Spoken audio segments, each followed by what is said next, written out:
Welcome to the podcast, A Drink with Derek. Follow comedian Derek Richards on Facebook, Twitter, and Instagram, and don't forget to subscribe to his YouTube channel and watch all episodes of the podcast. Now grab a drink and join your host, Derek Richards. Good to have you here. It is Derek Richards in Las Vegas. A Drink with Derek. Welcome to the podcast. Thank you so much for hanging out with me here today. Excited about today's episode, and I'm about done with the NFL draft. It happened out here in Las Vegas a little while ago. People are still talking about it. I still get the analytics all the time on my feed on ESPN, on the ESPN app on my phone, and I'm like, you know what? I didn't vet my oncologist as much as people are vetting the NFL draft picks. It just absolutely blows me away. I've got some shows coming up here in Michigan. Excited to get back on the road. Going to be in Bad Axe, Michigan, May 14th, Clinton Township on May 15th, and also Midland, Michigan on May 19th, Ann Arbor Comedy Showcase in Ann Arbor, May 20th and 21st, and then June 10th and 11th, be at the Funny Bone in Des Moines, Iowa. The Funny Bone, in Des Moines, Iowa, with my good friend Dave Landau. All my dates are on DerekRichards.com. Also follow me on social media. Subscribe to my YouTube channel as well, where you get all the episodes of A Drink with Derek, all the video stuff, lots of fun episodes. We're only episode 120 something now, which is super exciting. And by the way, while you're online searching for stuff, grab a copy of my album Double Down, recorded live at Laughing Comedy Cafe in Fort Myers, Florida. Get it on iTunes, Spotify, Amazon. You can also pull it up on Apple Music. Download it. It is not for the whole family. So if you got kids and you're like, hey, we should listen to this, that's a horrible idea. Unless you want Child Protective Services to start knocking at your door. But Double Down, available on iTunes, Spotify, and Amazon. My guest today, old friend of mine. Man, we've known each other a long time. Comedian Tim Wilkins, who is now in Orlando, Florida, 30-year veteran stand-up comic. Seen him on TV, heard him on radio. He's performed from Radio City Music Hall to chow halls in Afghanistan. He's also opened up for legendary acts Aretha Franklin, Julio Iglesias, Earth, Wind & Fire, comedians Bob Newhart and Dennis Miller. He is currently the face of More TV in Tampa. You've seen him nationally on HBO, Home Shopping Network, ESPN2, Fox Sports, The Daily Buzz. God, man, enough with the credits here. It's Tim Wilkins here on A Drink with Derek. I'm not good with any technology. Phones, I need them, but the one thing I don't need is a new phone every few months. And my kids are always about that. I need a new phone. It's my daughter. I need a new phone. What's wrong with the phone you have? It doesn't do anything. Neither do you.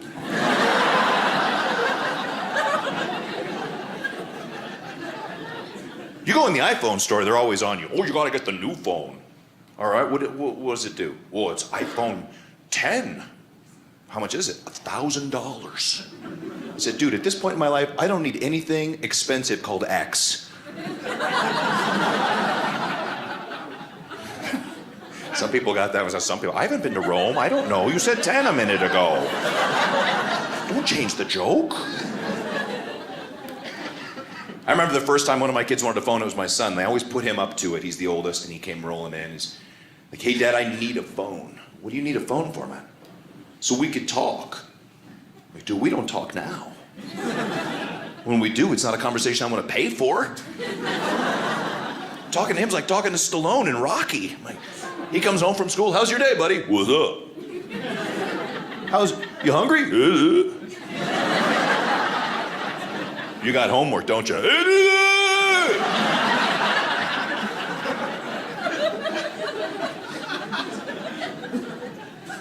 I remember the first phone we got for everybody. Everybody got a phone, and I didn't know you needed a data plan.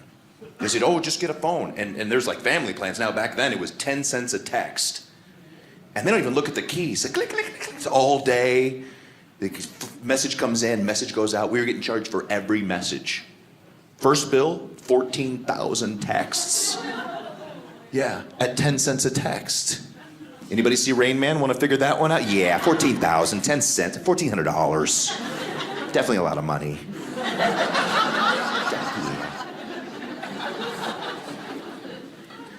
man, and these things are constantly going back and forth, and my kids want the latest and greatest, and it's a phone. That's all it does. No, it does more than that. It takes pictures. They don't even send full messages. It's K and sup and see you, the number 2 later. That's if I'm lucky. The other day I got a message with all caps from my daughter. All caps, which means she's yelling at me. I go, you better lower your case with me, Missy. I'm lucky now if I get words, it's mostly emojis. And the other day, which I don't like because, 5,000 years to develop a language, now we're back to hieroglyphics.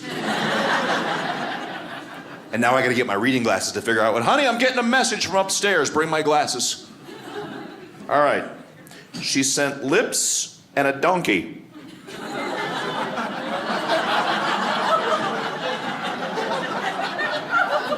Apparently she's out of makeup and needs a ride to Bethlehem.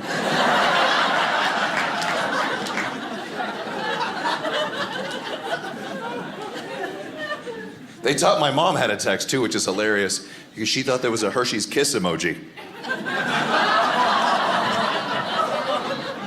And she replaced it in the messages to the kids, and I hear a scream in the bedroom. Ah! Nana just sent me hugs and poops. All right, it's kind of nasty. Hey everybody, thank you so much. Great chairs. How come nobody sat behind you? You and I have been doing this a long time. You ever watch that and just go, God, I hate my show. I just hate my show. All the time. I haven't even watched my Dry Bar special. Just came out a couple weeks ago, and I haven't even watched it. Hey, man, thanks for getting to the W's and having me. It's great to have you on, man. This is so cool. It's so good to connect. You and I shoot random texts to each other every so often, just out of nowhere, and it always makes me laugh. Always. I put your voice in a text. Sometimes you read into a text and you go, well, where have you been? I get Derek's text. All right, Wilkins, what the hell? I go, yes.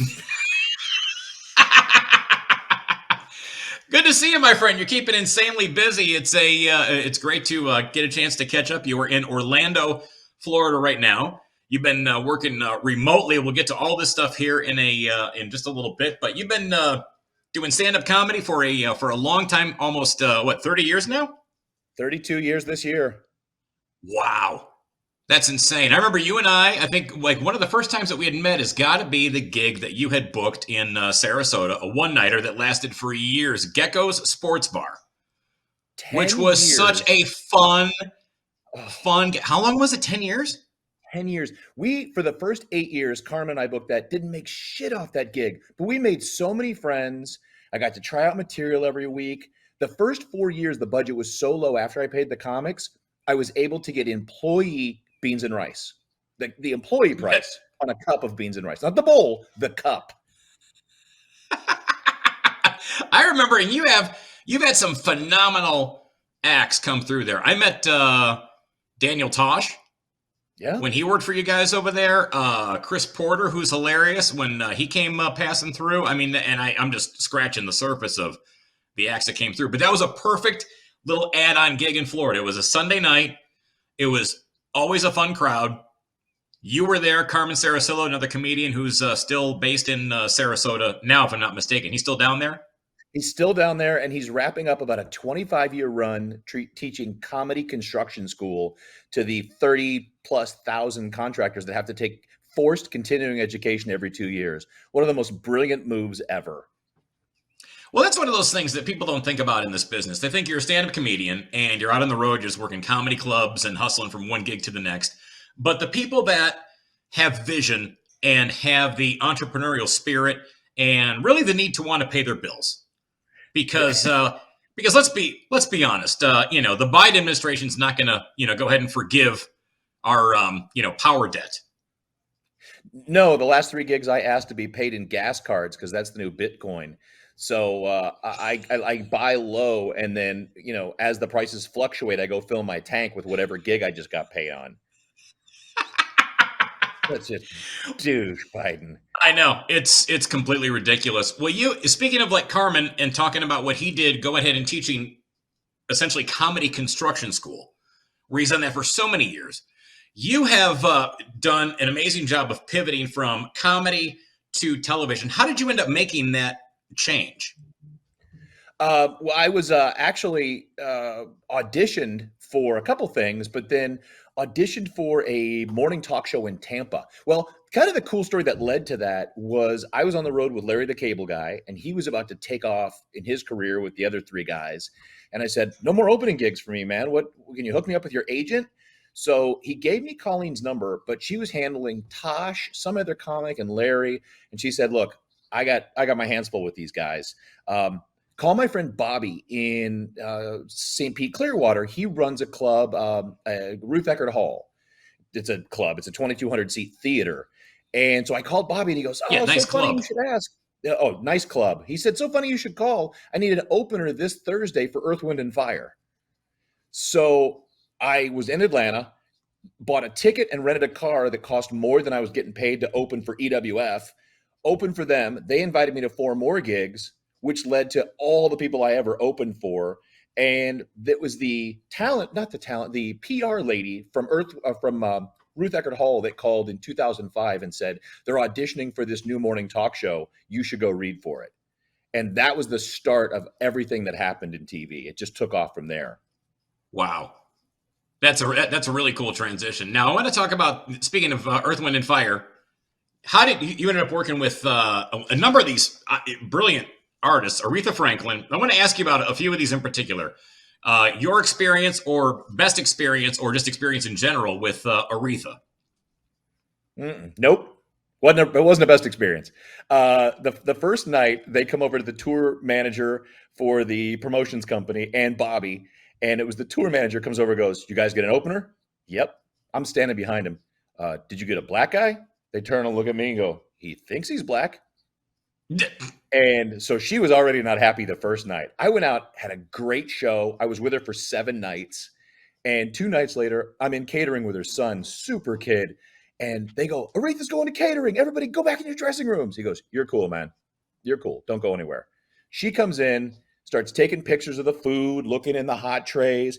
And she looks at me and rolls her eyes like Blue Lou and Matt Guitar Murphy are going to leave the diner in the Blues Brothers.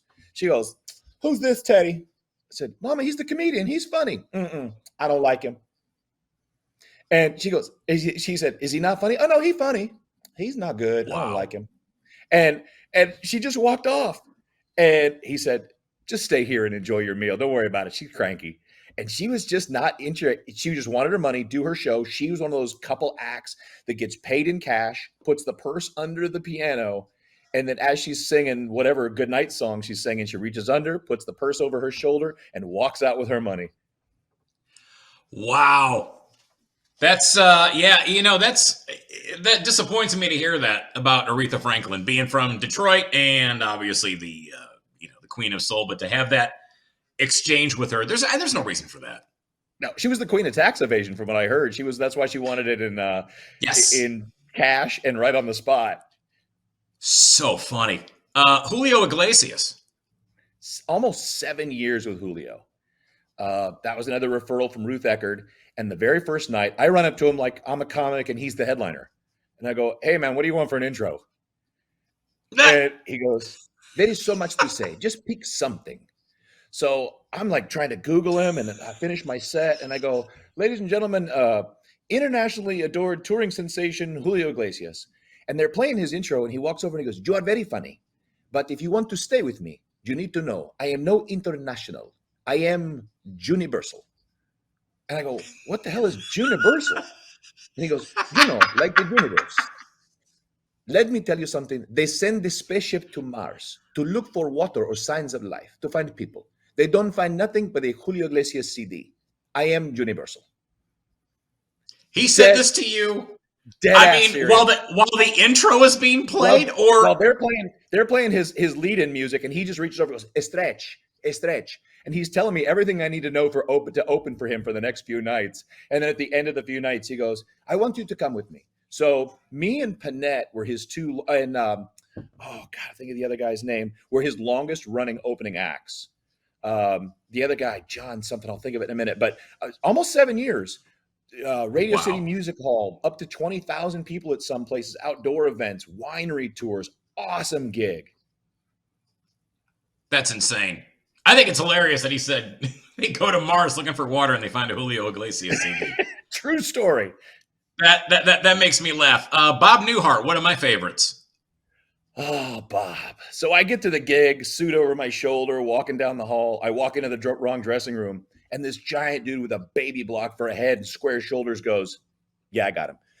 You're in the wrong dressing room. You're over there." And I go, "Man, look at this deli spread and fruit and all this booze." He goes, "Yeah, it's Bob's." Was he even going to touch it? Doesn't touch it. It's on his rider. Don't you touch it. I go, "What about that scotch?" He doesn't touch it. So the guy turns around. I grab the scotch. I put it in my dressing room, pour myself a glass. So I walk out the dressing room. I'm talking to the guy, trying not to reek of good booze. And I go, "Hey, man, is Bob doing a meet and greet?" "Nope. We're going to go get him as soon as you get on stage. While you're getting off, his car will be pulling up. He'll walk right on stage." I'm like, "Oh, that sucks. Am I going to get to say hi?" "Nope. You finish. He finishes. He goes straight back to his limo, gets in a private jet." I get on stage. I'm 3 minutes into my show. I look over on the side. There's Newhart with his arms folded, staring at me with the meanest scowl on his face. I walk off stage after his intro. I stick out my hand. He doesn't stick his hand back out. He goes, "You the kid took my scotch?" I go, "Yes, sir." Ah! He goes, "Put it back." And he walks on stage. Someone has to take it. You can't leave good scotch sitting there. That's He rude. wasn't I going think to take it. He doesn't touch it. that's so funny. Dennis Miller. Dude, the stories you hear about Miller, about him being a bad guy, Miller is nothing but nice to me from day one. Offered me to fly in his personal jet to go watch football and jack around, gave me advice, and then he broke my chops really hard the first time I worked with him. He said, "You should be in LA, kid, not New York, LA. You got a big future." And the next time I see him, I had my TV show, and I was pretty proud of that. And he walks in, he throws his jacket on this little couch. He goes, "All right, Timmy, what's the deal, baby? Tell me why you're still here, not in LA, like I told you 5 years ago." I go, "Dennis, I got stuff going on, man." He goes, "Let me tell you about your career, kid. Shit or get off the pot." That's what I'm going to tell you. Shit or get off the pot. End of story. And we have about 3 or 4 days of great discussions. And then I didn't see him for a few years. And he laughs, and I walk into the first venue the first night, and he goes, "Still here, huh? You all bound up, kid? You forget what I told you? You need a little relaxer for your little bump, your little bum bum?" He's so damn funny and a sweetheart of a guy. Yeah, I met him at the Orleans here in Vegas years ago, and Yeah. I was playing at the comedy club that they had in their little couple 100-seat venue, and so I went backstage. And a good friend of mine who was running the comedy club, I said, "Hey, I would love to get back and meet Dennis if that's at all possible." And she said, "Yeah, no problem." Went back there. I saw him. We took pictures. And he was genuinely interested in conversation. One of the nicest people. I'm like, "Yeah, I'm a huge fan." I go, "I don't want to bother you. I know you're getting ready for the show." He goes, "Nah, don't worry about it." He goes, "Relax." And so we started talking. And I said, "Yeah, I'm playing down the hall at the comedy club." He goes, "Oh, how's it going over there?" I'm like, "Well, my numbers are slightly lower than yours this evening." He's in the 800-seat theater at the Orleans Casino. And I got about 50 drunk locals over at my show, but he was genuinely he seemed genuinely interested in just talking comedy. And he goes, "Oh, where are you from?" "Oh, I love Detroit. Played Yeah. the Fox Theater, this and this." And he just has just an incredible memory of and a perfect example of what you said about him seeing you and busting your Yeah. chops and remembering what he told you years ago. Well, my first show with him, I was scared to death, and I asked the same thing. "What time does he get here?" They said, "Oh, he won't get here till you're about to wrap up." Sure enough, I hear the guy on the side. "Where does Mr. Miller want to stand?" "He wants to stand side of stage." First show, first night, I look over as I'm saying hello. He's standing there in his little suit, bobbing up and down. And one of my opening lines was that I had just driven across Florida, across the state during love bug season, and my windshield looked like the money shot in a bug porn. And I see him bouncing up and down. And as I'm walking off, he shakes my hand, leans in and goes, "Money shot, kid. That's gold. Absolute gold." I went, "I can die. My make-a-wish is over." That's so cool. It's good to hear experiences like that with people like him. Yeah. Super guy. Super, like you said, supportive, remember everything. Just a genuinely good guy. Yeah. So when you hear people making, crappy comments, and everyone has their own experience, I always say that. I'm like, listen, anybody can have a bad experience with anybody on any given day. So I totally understand. Someone says, well, so and so was a jackass. I'm like, wait, did you bug him during dinner? Yeah. Maybe that's why he was not happy with you coming and interrupting him during the middle of his steak. So Maybe you could have asked before you put your arm around him while he's chewing and tried to take a picture he wasn't expecting. yeah, no kidding. God. This you're a Marine. What, if anything, that you learned from the Marines was able to transfer into your show business career? Because you have one of the most dialed in business acumens in show business, in comedy. You and I have had tremendous conversations through the years. And is there anything that you brought from the Marines that you can think that translated into your comedy career, show business career? Well, first of all, thank you, my friend. Discipline, freaking discipline. From day one, like early '90s, I would get out. We used to have this big Bible called the Comedy Industry Guide. I don't know if you remember that thing. You could order. I remember that. Every booker, every club, and from day one, I would send out promo relentlessly. I had a follow-up system. When the time came, like late '90s, I had another kid come and I had to make more money than club money. I said, how am I going to do this?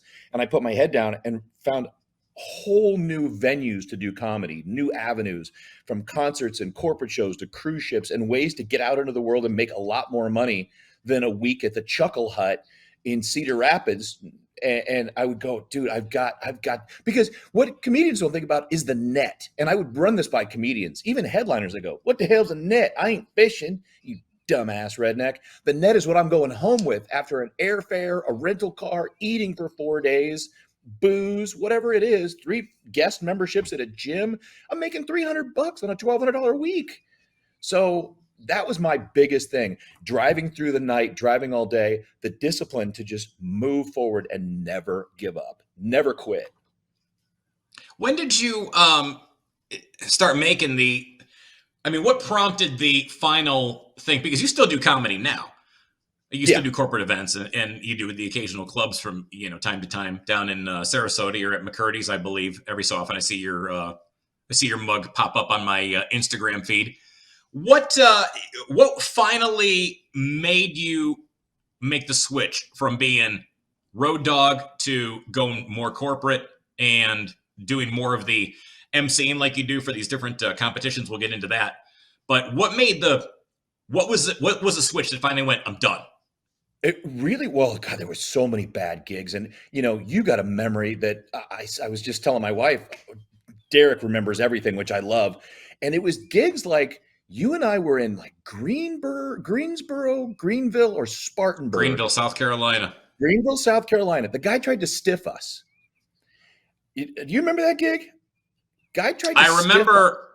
I remember Greenville, South Carolina when we had done the gig there. I don't recall the being stiffed thing. Now, I don't know if I got paid because I was the feature act and I was making less money than you and your check was going to be more, and he was trying to screw you out of it. I don't recall exactly what happened there, so please refresh my memory. This is one of those stories that makes me go, I don't want to do the road anymore. And I'm really surprised. So guy tries to stiff us, and I said, all right, he's going to take that case of booze over there, and I'm going to take that tuner off the DJ booth. And I walk over and start picking up the tuner and ripping it off of its case. Guy reaches into his pocket and pulls out a pimp roll of money and starts fanning out our money. Go, oh, you're too poor, huh? We ought to take a little extra out of you. And I was going to fight him. I said, man, I got kids at home. I can't go through this. I did a Brad Reeder run where I got paid for 2 of the 10 nights and had to literally break into his house and have his assistant call him and say, take me to the bank. We're extorting this money now. You bounced 2 checks to me. That kind of stuff just started to catch up to me. And after a while, I just said, there's got to be a better way. There's checks with I worked a sorority and the Black Fraternity and Sorority Association of Georgia and the Carolinas. And I was working with 2 of my favorite guys. It was Ralph Harris and another guy. Man, the 50s are escaping me. But Ralph Harris, I loved. I came up with him in LA. Ralph is a great guy. His first comment, he would look at a check and go, where am I comma at? How much am I making? And I said, from here on out, where am I comma at? I need a comma. Because getting paid without commas is not work. I may as well dig a ditch. You get paid. I want to go back to this. I never heard this story from you. You got paid 2 out of the 10 nights on this Brad Reeder gig, and people that don't know, people that are not dialed into this business. Brad Reeder was a comedian who also ended up running some various one-nighters, and I think he ended up running or booking Charlie Goodnights in Raleigh, North Carolina, if I'm not mistaken.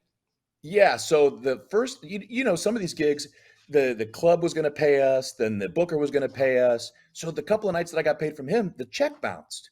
And then a couple of the clubs said, no, he's supposed to pay you. So I'm like 6, 7 nights into this. I'm using the change in my ashtray to eat Taco Bell, and I'm supposed to be sending money home to my family. I snapped. And I called him. He goes, "What do you expect me to do, man? I'm on the road." I said, "Well, I'm out in front of your house. We're about to figure that out." And I knocked on the door, and his assistant, David, who was a sweetheart of a guy, opens the door, and I pushed it in. And I said, "David, tell Brad I'm here." And I said, "We're going to the bank, Brad. We're going to get money." So he's on the phone with you when this is happening. Yep. And he is wherever, somewhere, and obviously not at home. Obviously not at home. He was working somewhere as a comic. And I said, "David, talk to Brad. Brad, talk to David. Tell him the things that I'm going to do in his house." Yeah. I sound like a thug in this call, but you end up shaking people down for your livelihood when you have to fight for the money you've already earned. It's not like I'm not some comic that needed his weed money when I got to town. And I said, Right. I need a $300 advance so I could go get a dime bag or whatever bags they're called. I've seen TV. Yeah. Yeah, you know what's funny? I remember, and I think I told you this story. I was working a gig in Jacksonville Beach, Florida, and I'm not going to say who booked it, but it was a non-reputable agency in Florida, which pretty much covers most of Florida, to be honest with you, through the years. Yeah. Not everyone in Florida is bad, but I'm just saying there was a time back in the early '90s when it was a very, very sketch proposition with some of these gigs, and they canceled the show, and I didn't get paid, and so I literally ended up ripping the TV off of the that was bolted to the dresser in the room. And I go, "I'm getting paid. I'm getting money for this. I didn't drive 4 hours. I was living in Clearwater at the time, so if people Google the drive distance from Clearwater to Jacksonville Beach, get all the way there. There's no show. The bartender is like going, I don't know what to tell you. My food and beverage person's not here. This is really pre-cell phone." And so they tried to call the guy at home. He wasn't answering. Tried to call his office. He's not there. And so they're literally trying to pay me in booze. Oh, yeah. So they're like, "Well, you were going to make," I don't know, I was making like maybe $100 for 2 shows. And they're like, "Well, I'll give you $100 in booze." And I'm like, "Well, that's fine, but where's my $100? Yeah. And so I go back to the room, and I end up ripping the TV off of I'm rocking it it breaks through, and the screws are still hanging out from underneath the TV because they had the big wood screws that went into the crappy IKEA furniture in there. Yeah. And so it's not like that Lazy Susan that's rotating, and it still had the name of the hotel and the channel guide glued on top of it. And so I take this to a pawn shop in Clearwater, and I go in there, and the guy's like right out of Central Casting. He's got, the big pinky ring, big heavy set guy, he's got the gold chains on, and he goes, "Is this stolen?" I go, "No, sir." And he gave me $50 for it. Yeah. I got $50 for this TV that was clearly broken off of this particle board cabinet in the room. But people don't realize and again, this is true with comedians, with musicians, bands. I mean, we could have this conversation, for days. Yeah. With people in our business. And then you start, like I said, you start doing the math and you think, okay, do I ever want to retire? Would I like to trade out of this 1992 Saturn with 300,000 miles and the taped up rear window? Does one of my 2 kids want to go to college? And you start thinking, how can I make more money and still do what it is I think I'm good at? So that was the onus. 98 was a tipping point for me in every direction. I like the one of 2 kids. You can actually pick which one gets to go to college. Well, I didn't have to pick. There's natural selection. They figured it out themselves. But think about this, man. You're a baseball fan. I got 1 kid already went to college out of 2. So I got 3 now, and 2 are going to go to college. That's 600. I'm a Hall of Fame parent. You win. Man, you bet 300 in the MLB and you're going to the Hall of Fame. That sucks. That's 1 out of 3. I'm Mm-hmm. doing 2 out of You got 3. 2 out of That's 3. not That's bad. impressive. That is very impressive. You and I had an absolute blast going overseas and doing shows. This was back in I thought it was 2006, but I think it was 2005, wasn't it? It was. 2005. Went to Afghanistan. I remember breaking the story to my mom, and I said, "Yeah, I'm going to Afghanistan." And I had gone to Iraq in 2004, and she goes, "Oh, you're going to Afghanistan?" I go, "Yeah, it's way safer than Iraq." That was my sales pitch to my mom, so she wouldn't worry too much. But we had some fantastic shows up there. I'm going to pull up these pictures that we have. Sean, if you can go ahead and pull these up here. This was from, I think the first one we have here was this was in Kyrgyzstan, if I'm not mistaken, right before we went into Afghanistan. That was Manassas Air Force Base. And man, I really should have retired right after these shows because I don't really know that I've done much since then of note. But these are the greatest shows of my career. And you guys, you were Derek. If he'll be modest of, you were our team leader. We put you in charge emotionally of everything and kind of rested every hard question on you, which could only be answered by you and a orb of knowledge called Texas Pete. Man, these were great shows. Such great shows. That was a fun time. That really was a great time. This was obviously a grainy surveillance photo taken from a drone 10 miles up in space. We have a couple other ones here too. Hey, let's pull this one. This is okay. What were you gonna say? I'm sorry. So if you go back to that picture, the two guys, the guy standing next to me with the bald head, that's Jack, and he's a gunny at the time. And the guy standing next to Jeff, the little long-haired fella, and right behind Tom Irwin, the guy right behind him.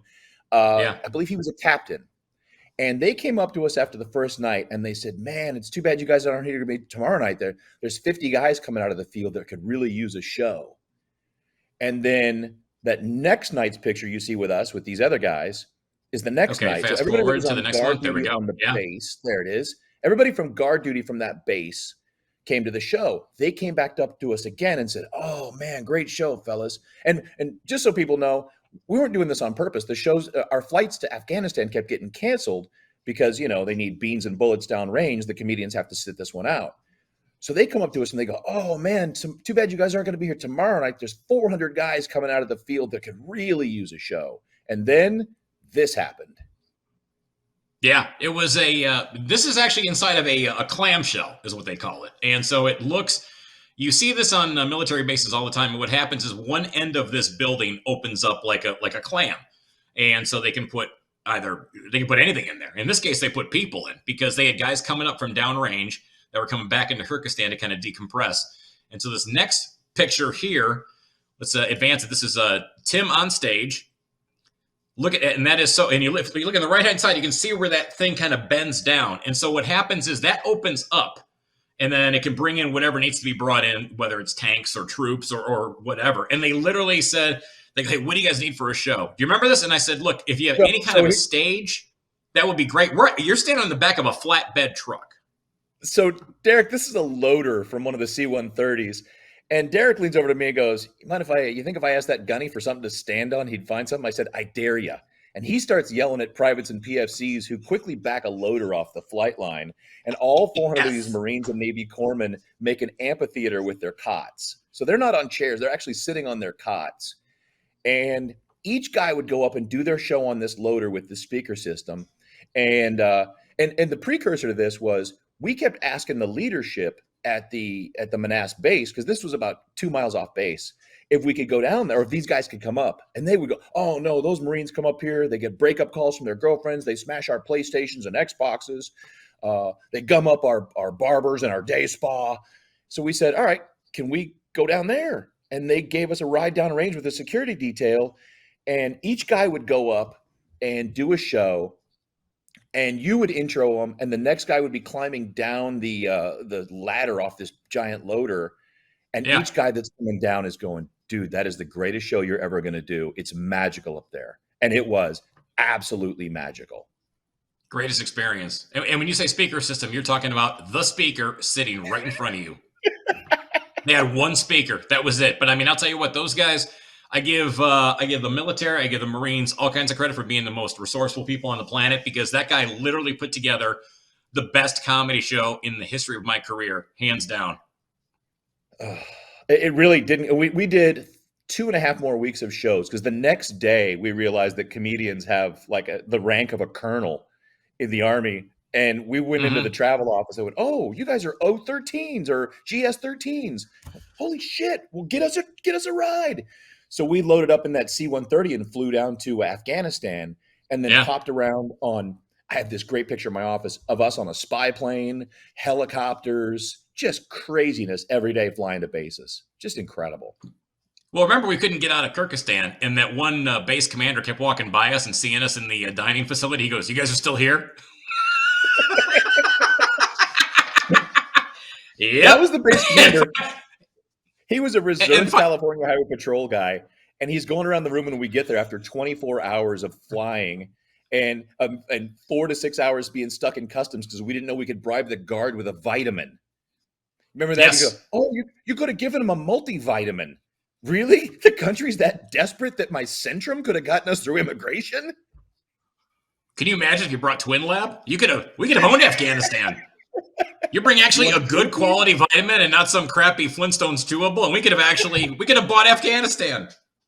We could own everything that's over there right now. Oh God, what an experience! And so we sit down for a meeting with the base commander who's going around the room going, was anybody prior service? Anybody serve? And Tom Irwin goes, "I was a Army Reserve, sir." "Oh, thank you for your service, son."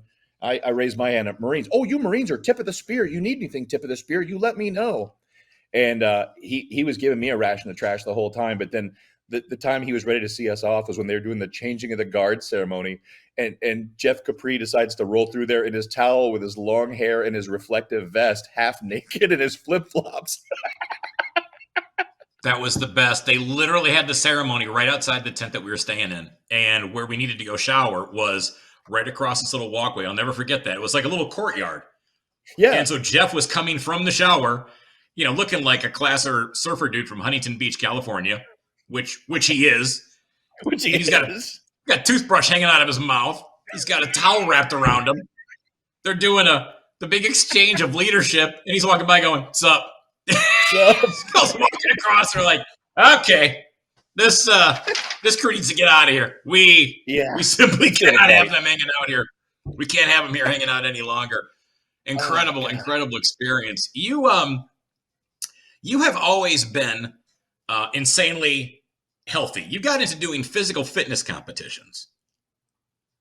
What was your motivation behind doing that? Because now I know you go ahead and do comedy and host these different bodybuilding competitions. But you actually were doing this for a while. Was it because you just loved greasing yourself up? Was that what was the motivation? That's most of it. Most of it. I use bacon grease every day. Then I realized when you pay to be in these, other people will grease you. Sweet. I know. All right. This takes you back to your truck stop days of making gas money between gigs, right? between unpaid Brad Reader gigs. You're having truck drivers grease you down. Chapter 8, my autobiography, The Lot Lizard Years. That's beautiful. Subtitle, This Blows. So 98, again, it was one of those years where I went to Carmen, who was doing his construction comedy and just killing it. He was on TV on a show called Your New House, and he was teaching his class and doing all these home builders associations. And I go, "Man, I got to make extra money. I got the second kid coming." He goes, "Why don't you write about something you like bodybuilding or something?" So I write a bunch of bodybuilding jokes. I come up with a crappy brochure and some business cards. I drive 11 hours to a gig with John Boy and Billy. And then in the middle of the night, I get up and drive to Columbus, Ohio. I'm like an hour's sleep. Again, Marine stuff, through the rain, sleet, and snow. I'm going to sleep on my buddy's floor. And then I'm going to sit in his seats in row double Z and just hand out brochures and try to meet people. So I'm in the elevator, literally after I get there and shower to go to the expo at the Arnold Classic. And I run into this lady named Jan Tana who needs a ride to the expo. And we start chatting, and she goes, "Oh, I got a show you can host, honey, if that's what you're here for. It's the Jan Tana Classic Masters Mr. Olympia." So On the ride over, she offers me the chance to MC her show. And then that night she goes, well, my husband doesn't go to the shows. You want to come with me? I'm backstage. Instead of being in row double Z, I'm backstage standing next to Arnold and Maria holding her mink while she chats them up. And that just took off. I MC'd that show and got like 5 more out of it that year, and then 10, and then 20. And then, MCing a bodybuilding show for me was like, being watching the Super Bowl as a kid. You want to go throw the ball around out in the yard. I go, oh, I got to get big now. Now I want to compete. And the crazy thing was, I started competing again in 2007 or 8 in my mid to late 40s. So, God, was that it? It was even later. No, it was like 2007, 16, 17. I looked like ass, Derek. You'd start dieting and you think there's 400 pounds of muscle in there. There was like a $150 muscle, and I'm 6'1". So I get on stage. I'm 6th out of 5 that take a trophy home. 5 people get a trophy. I'm 6th. I look at my wife and I go, I'm doing this again next year. And I'm going to beat one guy. That's all I need. I just want to beat somebody. So I busted my ass. The next year I got a couple seconds and thirds. And the next year I took a bunch of firsts. And then I looked at her and I said, well, let's go to nationals. Let's try to be one of the top guys in the world over 50. And so that's been the quest the last 3 years. And this is my last year competing. But that first couple of years was tough. I'm sure it was. You know what? You sent over a bunch of pictures, but we didn't. I didn't see any bodybuilding ones. So Sean, actually, our producer in Florida, he found one. Okay. Sean, go ahead and pull this up if you could, of Tim in competition. That is, look at you. That is that's an amazing. Yeah, that's a really good Photoshop right there. I like how you have Donald Trump's spray tan and what almost looks like a double chin. So so the rest of you is ripped, but you have a double chin and Donald Trump spray tan and whatever that Village People necklace is hanging around. It's got to be part puka. It's got to be. It's got to be. And there's a tiki at the bottom where you can get your wishes. My daughter, my tan for the competitions is about 10 shades darker than that. And she was my youngest you haven't met her. She's a character. And she was 7 when I started competing. And she's going to be 15 in about 2 weeks. And she said, you're much funnier when you're brown, Dad. No! Yeah. Thanks. Well, now you can identify however you want. You want to identify as a brown man, you can identify as a brown man. No one's going to stop you. Well, I would, except for both the brown men and the brown women would kick my ass in bodybuilding. They're that much better. So I'm going to stay in the white guy division, the older white guy division. You've always worked on the cleaner side of comedy, and you were teaching comedians. I remember this in West Palm Beach when I was living down there at the Improv. You were doing a class called Clean Up Your Act. And how was that received from the people that took it? Okay. If you want to do it as a ratio, 1 to 2 took really good notes and made good money. And the other 8, I think, out of the 10 in that class always seemed like their mom was looking through their drawers for their weed. It was one of those things where, it's like business advice is one thing, but business advice to change your vices. To tell these kids, hey, talking about sex, drugs, and rock and roll is only going to get you so far. It's going to get you as part of it's going to get you that gig in Jacksonville Beach that gets canceled and triple booked, which happened to me also, by the way. So I enjoyed that story. You're going to stay. But you didn't have a TV to watch because I took it and sold it. That's where it went. I always wondered. See, this show is about bringing friends back together and solving mysteries. Continue. So this is a drink with Derek and unsolved mysteries. So that's what that was about. And it was about how being clean could get you on the cruise ships. And back then everybody was scoffing at me going, oh, you're a sellout. Every one of those people that used to call me a sellout is on the ships now. The concerts, you had to be clean to do the opening act stuff for the concerts. And, some of those paid good for a night, and you book 60 to 80 nights in a year, you got a decent living and you're only working a third of the year. That's not bad. Yeah.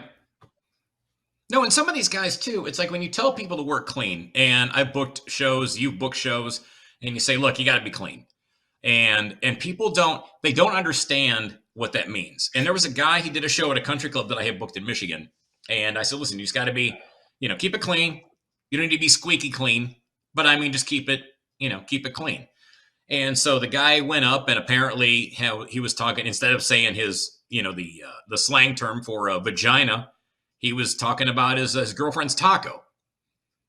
And so, yeah, the way your head's hanging there, exactly. So I get an email from the guy who runs the country club. He goes, this guy that you brought in, this middle act. I mean, he's talking about his wife's vagina. I'm like, oh, come on. So I get a hold of him, and I said, I go, what happened? He goes, well, I didn't say vagina. I didn't say any other slang term. I said taco. I'm like, you don't get it.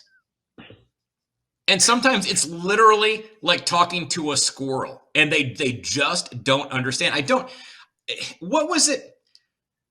Did any of these people, you said like one or two people took notes. I mean, did they understand what you were teaching, or did they just not even get it at all? They get the whole "I'm an artist, I should be able to say what I say" thing ingrained in them early, and then a lot of them, I would get these weird questions. I have a lot of stuff about a lot of butt stuff in my act. Should I just say "in the booty," or you should not say any of it? None of this is clean. None of this is going to work. The old people circuit, the what do they call, the retirement community circuit in Florida, when I did it for about 5 years, was paying $800 to $1,200 a gig, right? A week in a comedy club. And these kids, I would tell them, they want your youth. They eat young brains like zombies. Just go in there and don't offend anybody, and you can make a good living. And they don't understand that. I got a lot of stuff about weed that I really like. No. It blows me away. I mean, and when you see the special that you did, the clip that it was on your dry bar special that was at the very beginning, people talk about clean. And there's like country club clean, there's cruise ship clean, and then there's dry bar comedy clean. Shot in Provo, Utah, in front of a room full of Mormons that are not drinking. And you can't if you make reference to God, it better be because you're talking about God. Or you make reference to Jesus, it better be because you are physically talking about Jesus. You can't just even casually make a comment like, oh man, this guy cut me off in traffic. Jesus, I couldn't believe it. I mean, the crowd would just, so that blows me away. I think that is a great exercise for people to understand what clean comedy is. You can always make something dirtier, but you can't make something cleaner, or it's very, very hard to make it cleaner. You occasionally drop an F-bomb on this podcast, correct? On this show? Yeah. Mm-hmm. One of the things I was taught as an opening act by two characters at this gig out in Palm Springs, they would sit me down and have these whole clinics, and this guy goes, if it's not funny without fuck, it's not fucking funny. Where's my pen? That's in one of my early notebooks. Mm-hmm. Sometimes the word is necessary. Now, when did you shoot your dry bar? I shot it during lockdown. I shot it in October. Yes. Thrilled. October of 2020. So we shot it in probably. Yes. There were 50 people in the crowd. 50 in the crowd. I know. See, this is what people don't understand. As comedians, we laugh at each other's misery like this because the funny thing is, myself and a good friend of mine, Rick D'Elia, we shot our episodes on the same night. And we were on a Saturday. And we got there Friday to see how the tapings go, just to kind of get a feel, get a vibe on the room and the theater. And it's a gorgeous venue, and the people could not be nicer up there. The staff, everybody is fantastic over at Dry Bar. So we get in there, and I'm like, oh, there's 50 people. They weren't wearing masks on Friday. And so Saturday comes, and all of a sudden we walk in, and everybody's wearing masks. And I went, hey, a question, last night, nobody was wearing masks. And they went, yeah, somebody forgot to tell the crowd that the guy had the mask on. So I said, well, is there any chance is there any chance they could forget to tell them now? Because this is really not fun. Could you take the muzzles off for one more night? Just one more night. When I did mine, it was like season 2 or season 3. We shot about a year and a half before COVID even started. And they sent us like a 17-minute cartoon type video about the parameters of what dry bar clean meant. And if you think you're clean, watch that video. You're not clean. And I pulled some stuff out of my act that I'd been doing for corporations for years that I thought was going to be too edgy. And then the guy after me, of course, is good and edgy. And then the next 5 seasons got progressively edgier. Mhm. You got people from MS-13 just taking a clean set on stage with tats all over their faces that are freaking hilarious. But I thought, how'd Lizard Man get on Dry Bar? And I was too dirty. The hell? Yeah, it really evolved from when it first started to what it is now. You can get away with a lot more because I think they started realizing that you just don't have that many comics out there that can work that insanely clean. Not for more than 7 minutes. No, not at all. Not at all. You've got some great pictures that you had sent over here from your time on television. Sean, you got these pictures here. I want to go ahead and pull these up. These were really cool shots that you had sent over. This was this when you were in. This is the cast of Modern Family. So that's at Ruth Eckerd Hall, and they were doing this tour called An Evening with Modern Family. And some nights would have Ed O'Neill and Sofia Vergara. This one was really cool. So as a comic, I'd been on the road during the entire run of this, and they were on season 5 or 6. I'd never seen one episode of Modern Family. So I get this giant pack of DVDs. I'm watching it. I'm writing down all these questions. And my buddy Bobby was so cool. He said, I'm catering a dinner for the cast, but I'm going to put you in at dinner so you can ask them questions. So I'm sitting at dinner, and they're just chit-chatting and having a good old time. They couldn't have been any nicer. And Eric Stone Street, the big one, I said, all right, guys, we got to go on in like 20 minutes. I got a bunch of questions to ask you. He reaches over, grabs my note cards, and goes, I don't do Dance Monkey Dance, rips them into tiny shreds and goes, just go. Wow. So I was like, holy shit. So we went out, and I just did comedy improv like I was working a crowd, and got Ty and Julie and Eric and Jesse to just interact like human beings. And they laughed so damn hard. The crowd of 2,000 plus ate it up. And then I said, thank you, good night. They walked off. I walked around one way backstage, walked around the other way. And it was the coolest thing. Julie Bowen just ran and just threw herself on me and just said, that was the most fun we've actually had. Local DJs and local TV people do this, and it's just painful. And the rest of the cast could not have been any nicer. We had so damn much fun.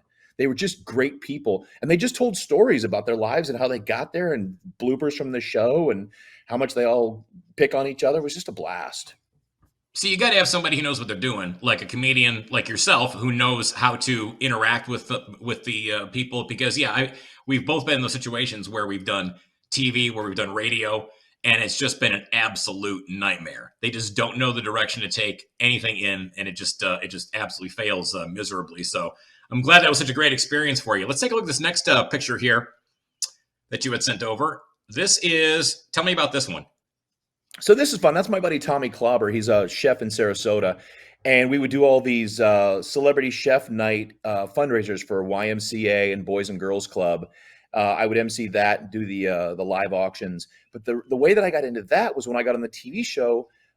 It was a new TV show with new producers. They weren't great at getting guests, and our show was kind of a crappy format at first. So they said to me, hey, me and the other host, what can you guys do for 7 to 9 minutes on Tuesday and Thursday to fill the holes that we've got? And I said, well, I've always wanted to be a TV chef. So they said, Thursday, you're a TV chef. Write a web story, come up with a recipe. So I come up with it. And even better, on Thursday after the show, this sales guy comes up after and says, hey, I bet I can get that sponsored. Do it again next week. So I went in and did it again next week. And he did get it sponsored by Smart Balance Foods. So it was a weekly segment on the show for 2 years. Oh, The nice. crazy thing was I ran out of recipes and food knowledge in about 6 weeks. So I had to start going to cooking school at night. So I was going to Publix cooking school and their advanced courses to come back with more recipe ideas. And then that cooking ability and on-air shit is what got me on Home Shopping Network 5 years after that. So this is one of the celebrity cooking nights to raise money with my buddy Tommy. Oh, that is so cool. What's the next picture here, Sean? Let's see what this one is. This is okay. So you on the Daily Buzz? Is not? Explain this. Well, the Daily Buzz was a national morning show that was on from 6 to 9, for about 12 years. I was actually and I still am, one of my TV gigs is as the national spokesman for the debt industry. But they had a bunch of hosts that were out sick and vacationing and doing stuff. And they called me at 4 a.m. and said, can you get to the show to host? And I ended up hosting for almost the whole week. And it was a great launch pad. And actually, they were looking to bring in 4 new hosts. That's my buddy Andrea Jackson.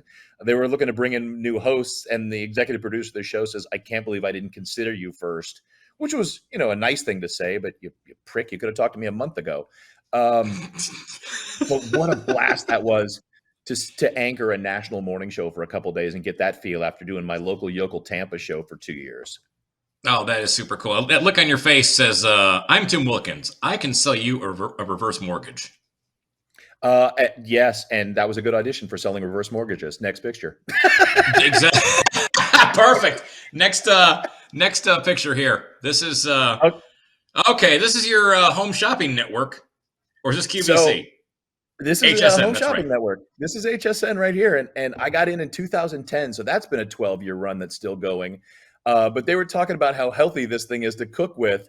And that's my buddy Suzanne goes, "Break out the guns." I go, "Oh, dear God." If you look at this next picture, after the next 2 frames after was me blushing hysterically after she hiked up my shirt. But it's been a great run, man. This being on there, it's a test of your improv skills, memorizing product knowledge, and then just learning to literally, like you said, sell anything. Reverse mortgages, debt help, air fryers. You do that, and I can talk about any product for 15 minutes, like nothing. Hand me something, and you're going to buy it. It's been a well. gift. Our producer, what a great gig. Producer Sean says, "Flex pay. Are they paying for you with that flex with the bicep? That's impressive. Looks like you got a pool cue, like a pool ball underneath your skin there. That's impressive. Man, air fryer is the air fryer legit? My girlfriend's mom loves the air fryer. She talks about this every time she makes something, no matter what it is. I go, "To make it in the air fryer?" She's like, "Oh, I made pudding to make it in the air fryer." I just always say it because I'm an idiot. Fryer. Yeah, dude, you can make anything. And I roasted a whole chicken in that thing 2 nights ago. I use it 4 days a week. It's badass. It's such a good piece. It's that exact one. So funny. I love that. I think that's the end of the shots that we had. Am I correct, Sean? That's the last one. That is. There we go. Yeah. You are insanely healthy. Show's called The Drink with Derek. Give me a great alcohol drink recipe, Tim Wilkins, that could also potentially be a supplement. Well, it's chocolate whey protein, protein, almond milk, and vodka. I call it a protini. Okay. So the protini is quite delicious. A couple of either ice cubes or a frozen banana and some peanut butter, and the vodka. The protein and the other things are for your diet, and the vodka so that you forget you're on a diet. I've been known late at night to come home and go, "God, I haven't had enough protein for the day, but I do want to get my drink on. So let's have a protini." I've had a couple 2 or 10 protinis in my day. Chocolate whey protein, almond milk, and vodka. Here we go. I'm going to give you 3 random questions here as we wrap up here. By the way, TimWilkins.com is his website. Find his special on Dry Bar. You've also got a couple of movies coming out here. I want to talk about this here real quick. What are these things? What's the name of the one that's coming out? The first one I think that's going to come out is called Space Pups. There's some dogs. There's actually some aliens that get their ship damaged by a meteor shower while they're in flight. They crash land to Earth, but they can't go around and repair their ship and find the parts that are missing. As aliens, they would get caught, so they disguise themselves on Earth as dogs. And as an FBI agent, which I am trying to capture these aliens, and we will dissect them and do experiments while the children that are in the movie try to help them fix their ship. And it is a damn blast. Space Pups, expecting in theaters this October. Space Pups. What's the other one coming out? The other one is called Losing to Win, and it's my last scenes will be filmed next weekend on May 14th with Dean Cain. Nice. Be a blast. Yeah. And then that should be out probably December or January. And I'm looking forward to finally meeting Dean Cain. That's going to be cool. Superman. You got to meet Superman. Yeah. And then I got another one that I'm not in, but we're producing that should be out mid next year called Ghost Divers. Look for that one. That's going to be awesome. Ghost Divers or Ghost Diapers? Ghost Divers. No, not diapers yet. Okay. Ghost Divers. Because Ghost Diapers, I could see you selling those on Home Shopping Network to a number of people in Florida. To senior developments in Florida, Ghost Diapers. You don't even know you're wearing them. The Villages. I will be up there with a truckload of ghost diapers. Ghost diapers. Three random stupid questions as we wrap up here. Tim Wilkins, if you stormed the Capitol today, you would dress as blank. A non-binary trans Supreme Court justice. To properly get a woman excited, you need to bring blank to the party. Cash. Joe Biden walks into a bar and orders blank from the bartender. He orders pudding cup. We call him with a President side with a side of ghost diapers. That's what they're going to find. No processing, straight to the ghost diapers with Joe's pudding cup. He just opens them and dumps it in. Tim, I love you, man. It's been too long. We've got to get together next time I get back down to Florida, man. It's so good to see you. I'm so happy for all your successes and everything. Good to see you, my friend, and thank you for having me. And I'll be out in Vegas December 15th to the 18th. Maybe if you're in town, we'll hook up then as well. Oh, would love to. Absolutely. TimWilkins.com is his website. Follow him on social media, on Instagram, also Twitter as well. My friend, thank you so much for your time. Thanks for having me, brother. You're awesome, bud. Tim Wilkins. Again, find him online, TimWilkins.com. Check out his the movie Space Pups, which sounds insanely entertaining. I can totally see a spaceship crashing in Florida and having that happen. Like probably Ocala or Lakeland or Plant City would be the great spots for that spaceship to go down. Anyhow, grab a copy of my album, Double Down, if you're screwing around online. Double Down recorded live at Laughing Comedy Cafe in Fort Myers, Florida. iTunes, Spotify, and Amazon is where it's available. Please subscribe to my YouTube channel and come out and see me. Going to be at in Bad Axe, Michigan, coming up on May 14th, and then also May 15th in Clinton Township, Michigan, May 19th in Midland, Michigan, Ann Arbor Comedy Showcase, May 20th and 21st, and then the Funny Bone Comedy Club in Des Moines, Iowa, with Dave Landau on June 10th and 11th. DerekRichards.com is my website. Thank you so much for being here. Always appreciate you. We will see you next time. Bye.